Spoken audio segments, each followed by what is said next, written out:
Why would you reject parts of yourself? Usually it's not intentional, and it's often not you rejecting this part of yourself, but others, usually when you're a child.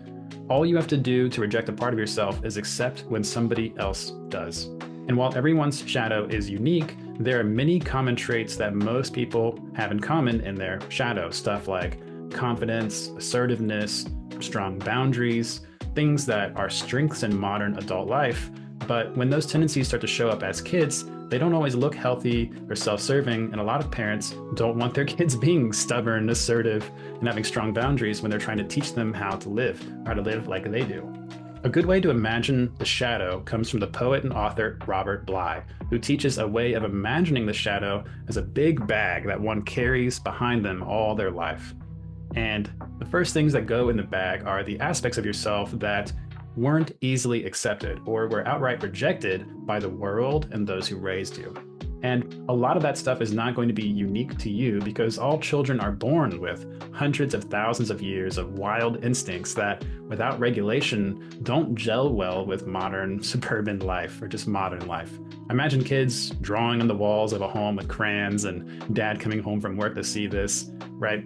While it's innocent enough and even necessary, these wild instincts are some of the first things to go in the shadow, go in the bag, and anything else that others reject and that you accept.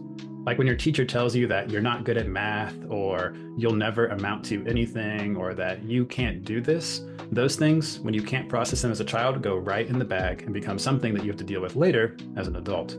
Then big first experiences, first loves, first jobs, first trips, all of your life, discovering who you are and who you aren't. And all the while, the bag gets bigger and bigger and bigger, getting packed with all the parts of you that don't easily fit into the world as we like to think about it.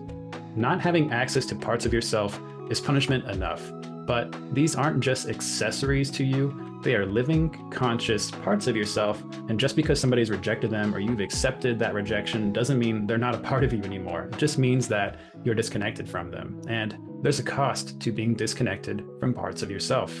And the cost is that what goes in the bag becomes hostile to you. The thing about your shadow is that it's not just moping in a dark corner somewhere in your psyche as we maybe imagine it.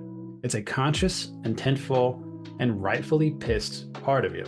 Because they're you, but only the aspects of yourself that you've rejected, disowned, or simply not allowed yourself to be. Jung tells us that what you resist persists and grows in size.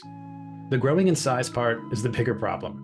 Because if you don't address your shadow, it gets bigger, it gets stronger, it gets smarter, it adapts its sabotage to your growth.